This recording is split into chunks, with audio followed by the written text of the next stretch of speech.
Saudara Wakil Ketua Komisi 3 DPR dari fraksi Partai Gerindra, Desmond Mahesa, digeruduk puluhan kader PDI Perjuangan saat berkunjung ke Kabupaten Purworejo, Jawa Tengah. Puluhan kader PDI Perjuangan menggeruduk Desmond yang sedang makan siang di salah satu rumah makan di Purworejo. Mereka meminta Desmond mencabut dan meminta maaf atas pernyataannya yang dinilai menghina Presiden pertama Republik Indonesia, Soekarno. Pernyataan itu dikeluarkan Desmond pada 8 November lalu saat menanggapi permintaan PDIP agar negara meminta maaf kepada Presiden Soekarno buntut TAP MPRS nomor 33 tahun 1967. Desmond menilai permintaan PDIP itu sebagai lucu-lucuan. Setelah didesak kader PDIP, Desmond akhirnya mengakui dirinya salah dan meminta maaf. Desmond mengaku kurang siap saat diwawancara sehingga mengeluarkan kata-kata yang dinilai menghina Bung Karno. Kader PDIP pun menerima permintaan maaf Desmond dan membubarkan diri. Diulangi, Pak. Diulangi. Saya meminta maaf atas tidak berkenannya atas statement saya yang sepenuhnya bukan statement saya, karena itu adalah output dari tulisan wartawan. Maka kesalahan-kesalahan yang membuat keluarga besar PDIP kecewa, saya memohon maaf. Tidak ada keluarga PDIP, Pak. Semua pengagum Bung Karno, Pak. Termasuk Pak Bung Karno tidak hanya milik PDI Perjuangan, Bung. Milik kami, Pak. Milik Gerindra. Sekjen PDI Perjuangan Hasto Kristianto menilai pernyataan Desmond Mahesa yang menyinggung Bung Karno sangat menyakiti bangsa Indonesia dan PDIP. Karena itu Hasto akan berkomunikasi dengan petinggi Gerindra agar Desmond diberi sanksi. Soal buntut pernyataan Wakil Ketua Komisi 3 DPR fraksi Gerindra Desmond Mahesa yang diprotes kader PDIP Purworejo akan kami bahas bersama Wakil Ketua Komisi 4 DPR fraksi PDI Perjuangan Arya Bima. Selamat petang Pak Arya. Mas Bimo. Selamat petang. Selamat petang. Pak Desmond bilang pernyataan soal Bung Karno itu disalahartikan oleh wartawan. Tanggapan Anda seperti apa? Saya membaca statement Desmond di media online memang salah artikannya itu subjektivitas Desmond lah ya. Tapi persepsi publik sudah terframing dengan statementnya Desmond.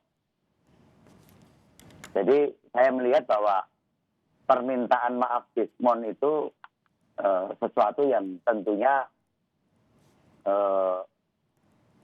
bangsa ini juga berhati besar ya juga penuh pemaaf, tapi sekali lagi bahwa Desmond perlu belajar lah ya, tentang sejarah bangsa ini, apalagi sebagai wakil rakyat, ya, sebagai figur publik, ya, perlu lebih bijaksana dan berhati-hati bicara.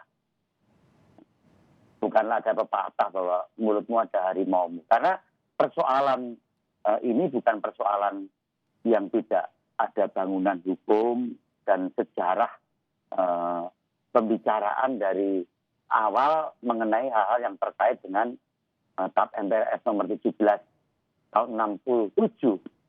Yang mana proses daripada bangsa ini untuk lebih bisa terjadi rekonsiliasi ya, antara yang selalu membicarakan pro dan kontra mengenai Bung Karno, itu kemudian dapat segera tuntas.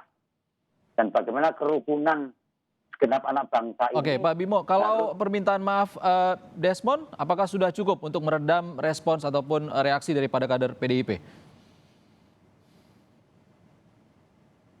Kalau saya sebenarnya dia jangan minta maaf dulu. Karena yang jadi persoalan adalah struktur berpikirnya Desmond. Desmond hanya minta maaf karena statementnya berakibat terhadap respon publik yang kecewa. Ya. Respon publiknya loh.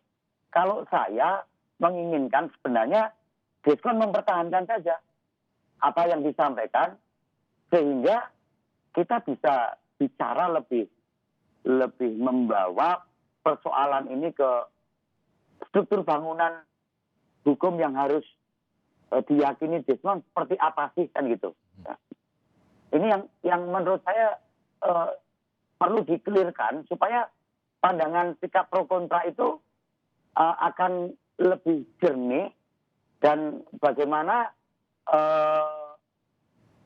anak-anak muda generasi saat ini ya, itu mampu bersikap ya, lebih dewasa dan bagaimana hal-hal yang terkait dengan persoalan sejarah itu mampu diluruskan, ya. Apalagi juga menyangkut soal Bung Karno.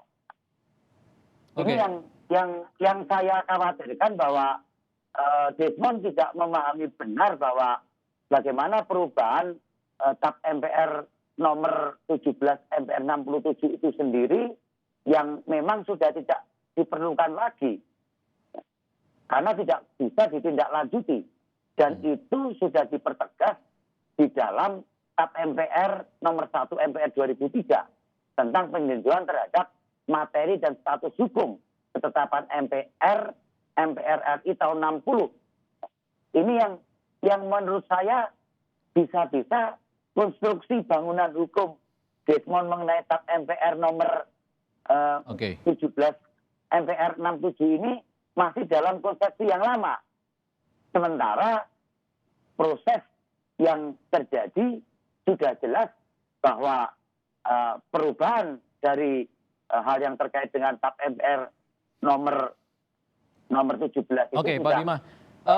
Kalau dari Sekjen PDI Perjuangan, Pak Hasto kan akan berkomunikasi dengan Partai Gerindra, dengan Pak Prabowo dan juga Ahmad Muzani, minta Desmond ditindak. Sanksi apa yang diharapkan dari PDIP? Itu wilayah dari internal Gerindra ya. Yang lebih penting lagi ini kan satu persepsi yang tidak bisa tidak dalam posisi Desmond sebagai pejabat publik juga sebagai wakil ketua Komisi 3. Kenapa hal yang terkait dengan TAP MPR nomor 1 tahun 2003 tentang status TAP MPR nomor 1767 itu sendiri yang sudah jelas tidak berlaku dan bagaimana dokumen hukum itu sudah tidak mengikat, artinya secara yuridis itu sudah selesai, sudah tidak ada lagi dan sudah tidak perlu lagi dan bagaimana negara menindaklanjuti mengenai hal tersebut. Pemberian rehabilitasi. Baik, Pak Bima, kita tunggu bagaimana hasil komunikasi dari Sekjen PDIP dengan pihak Partai Gerindra terkait kasus ini. Terima kasih Wakil Ketua Komisi 4 Fraksi PDI Perjuangan, Arya Bima sudah bergabung di Kompas Petang.